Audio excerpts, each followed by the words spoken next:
Welcome back to Game 2 between Alternate Attacks Socke and Liquid Jinro. We saw Socke pull off an amazing, easy win with the Hallucinated Phoenix, allowing him to warp in DTs directly into Liquid Jinro's main, giving him a quick win.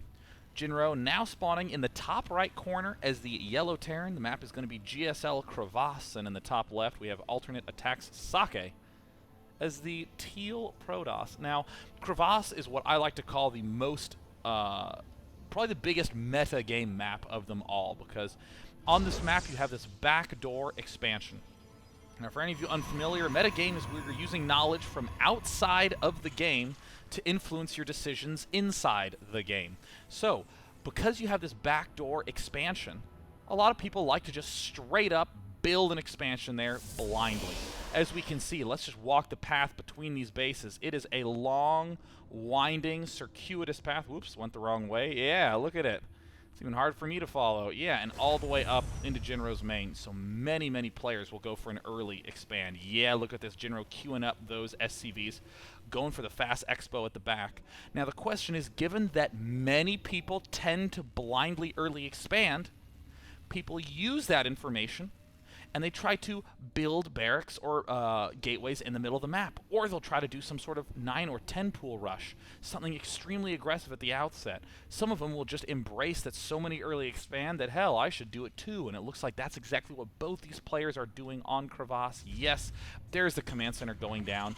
Keep in mind also that this is not a fancy Smanchi rich geyser as it is on other maps. It is a regular old Vespene geyser. Likewise, Nexus going down for Socke at his back door. How will they transition from here? Interestingly, Socke cut a couple of probes to build that Nexus early on and is now chrono boosting them as best he can. Oh, whoops, sorry, looking at the wrong food. He actually cut no probes and continued to chrono boost it rapidly. So he's building his gateway on 18 and now building a pylon as well. He's going to be supply blocked a little bit, but he's going to have plenty of probes. We also see Jinro building his barracks. Will he end up getting those extra gas geysers for a faster factory, or will he just again slam out a bunch of barracks? It looks like he's going for the barracks option. Has to be careful not to just go for the obvious small wall off. He needs to account for the fact that these destructible debris are easy to take out.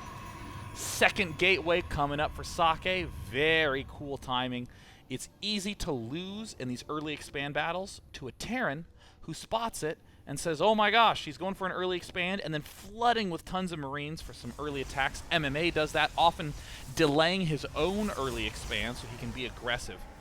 But when you open the way that Socke is opening and you begin building Zealots, it's very hard for Marines to put the same pressure on. Socke is going for a very safe build. Third barracks going down for Jinro, also going to be very, very safe.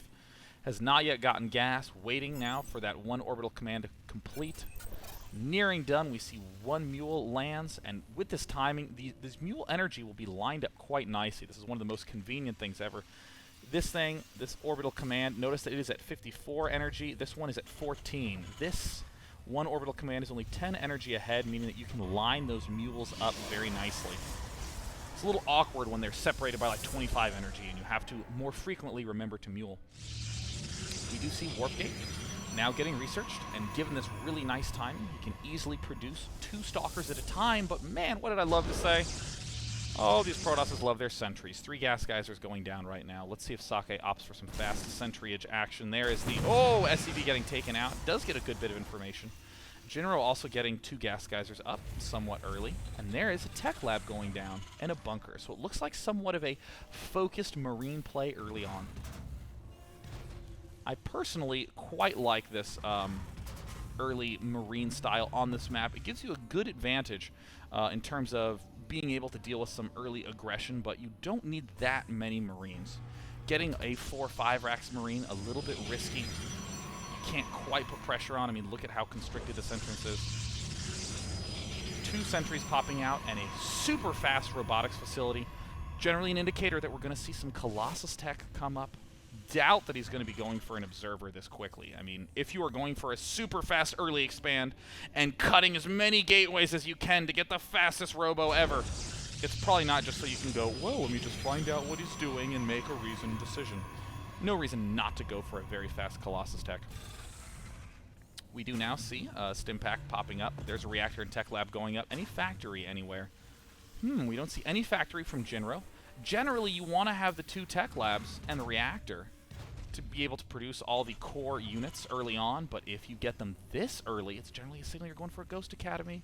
Oh, look at Jinro Exhibit A. This is a very fun, aggressive way to play TVP, as many players have been waiting for the Medivacs, waiting to do drops, waiting to be aggressive in that regard, but no, we're going to see some straight-up, big-time Ghost aggression, going to try to break through this tiny choke with one well-planted EMP on the sentries. And look at this. Colossus coming out super fast. One observer does pop forth, and there is the upgrade on the attack, trying to get that Colossus upgrade up. The Colossus Thermal Lance upgrade as high as he can, and interestingly, getting almost all Zealots. No Stalkers, again. Cutting out those more expensive units. Stalkers are quite expensive on both minerals and gas. Going to opt for the very cheap units. And a really fast third. Wow, Socke having a lot of confidence in his opening. Even getting a pylon out to the right, he can spot drops, he can spot expansion timings. There's the observer from Socke, holding outside the front, and it looks like Jinro now getting those 2 ghosts up. This is a push that we have seen Jinro do in tournaments, and this is a fragile, fragile push. I cannot emphasize enough how dangerous this push can be. He's not going to have combat shield if he goes right now. Thing to note for Jinro, though, he can often look as though he's about to win with this ghost opening, and then all of a sudden when his units finally die, Protoss is in a huge lead. This push needs to do a lot of damage. Ooh, this is going to be a very risky spot. We are now seeing that there is a lot of Zealots getting warped in. The Colossus is out. I don't know if he's going to have range yet. Jinro now going to the closest destructible rocks. We're seeing it's not even at the 10-minute mark. This is an extremely fast Colossus. No expansion was taken by Protoss player. Just continue to chrono boost that out as fast as he can, trying to get more Colossus, trying to get the range up. There's a 2 Ghosts. Do they have enough for 2 EMPs? No, they only have enough for 1, but that's still going to be enough. He can plan it just right. Taking out 1 pylon, and it looks like, yep, he will be having combat shield in this attack. He's now getting his factory, continuing to have more barracks up on the field right now. Marines dealing that damage, and there's the force fields going down, just trying to constrict that a little bit. Oh, he's going to try to just buy enough time to get that 1 Thermal Lance upgrade down. Can he afford some more force fields? There's the force fields finally dissipating. He's trying to dance forward. He's got to be so careful. He's got to be so careful. He could even just shoot at one of the sentries to pick it off, but it looks like Jinro realizes that he's in a rough spot. He's going to actually retreat. He's going to try to go for a spread. No, he's just going to keep the Marines there and go for an early third himself. Clever move by Jinro. But he's got to be real nervous, man. This is a big push coming up from Jinro. There's the scan. Can he get the EMPs he needs off? Great EMP if he can get another one off on those. And he manages to get it on the Colossus, but he gets trapped by some nice force fields. There's the stim. Needs to do maximum damage. The Zealots ripping apart the Marines and Marauders. We see another great force field pushing some of those units away. But the Colossus are the ones dealing almost all the damage right now. Jinro in a full-out retreat needs to get that starport reactor up fast so we can begin getting some Vikings out. Medevacs are not going to cut it in this tense spot. We see Socke pulling away. He is now going to use this as an opportunity to take himself his 3rd base, and it looks like Jinro is well aware of that. More Colossus popping out right now. And Stalkers again for Socke. He's getting such a nice mix of units up at this point. Expansion not looking too saturated for Jinro, or excuse me, not looking too healthy. It's down to about 600 on some of these patches. Jinro's getting a little bit low. We see a lot of barracks though. There's the factory producing those Vikings, another starport. Starport producing those Vikings, excuse me. And Socke going expo crazy after that big retreat by Jinro. It looks like Socke is feeling confident enough. Just take a bunch more bases. Twilight Council now complete. Looks like he can begin getting some kind of speed zealot upgrade. He might go for Blink. A lot of players have been preferring Blink lately because it allows you to defend these backdoor expansion regions. We also see now that there's some Marauders popping up, some Marines as well. Vikings continuing to get produced. Doesn't quite want to get a reactor there yet. Cannot quite afford it. And Socke's Colossus count is just slowly skyrocketing. Already at 1-1 upgrades. Jinro's upgrades, on the other hand, 0-0, just now getting his first engineering bay. Keep in mind, this engineering bay has actually been up for a long time, but it just had not gotten an upgrade started. Jinro now going to have to ramp up the aggression. We see the medevacs moving out, the one observer getting some good spotting on what's going on here. It sees that the expansion is up. Or sees the expansion is starting to get taken. There, the refineries going down. Big force moving in for Jinro. SCV's going to get a little bit of transfer action going on. More turrets going down. And by adding on these additional ghosts and Vikings, Jinro can begin to be aggressive. This is a pretty Colossus-heavy force that we're seeing out of Socke. There's the 5th Colossus coming in to join. We see that indeed the choice was charge over blank +2 going down. Still more Chrono Boost being spent on the Colossus. But per usual, this backdoor is so vulnerable to drop. Socke only has one measly little photon cannon, and the rest of his troops are in the center. He could bring his Colossus back, but it's going to be a little bit tough. Jinro now taking out the destructible rocks at the backside, allowing him to begin to establish a 4th base. 3rd up and running for Jinro. Did not quite transfer as many SCVs as I would have expected. Most of the SCVs are actually in the back as his main rally back there. Incredible amount of SCVs at the back, and we see that it is 70 probes to 61 SCVs.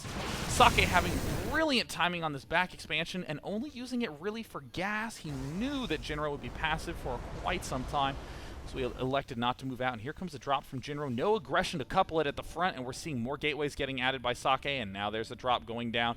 Socke has a lot of units in the center of the map. The Vikings, oh no, the Vikings getting caught off guard. He's losing so many of them. If he loses another one, oh, he loses almost 2 more, and the drop doing some damage, but honestly, Socke is going to be very happy about that win on the Vikings front. We're seeing him just go for it. He's advancing forward. There are no Vikings here anymore. There's the stim from Jinro. Force fields pushing everything back. Stalkers and Colossus ripping everything apart, and Socke ends up with a very clean 2nd win that puts Socke 2-0 against Jinro, giving him a win here in Week 1. Jinro going to have to come back against his other opponents in the subsequent matches.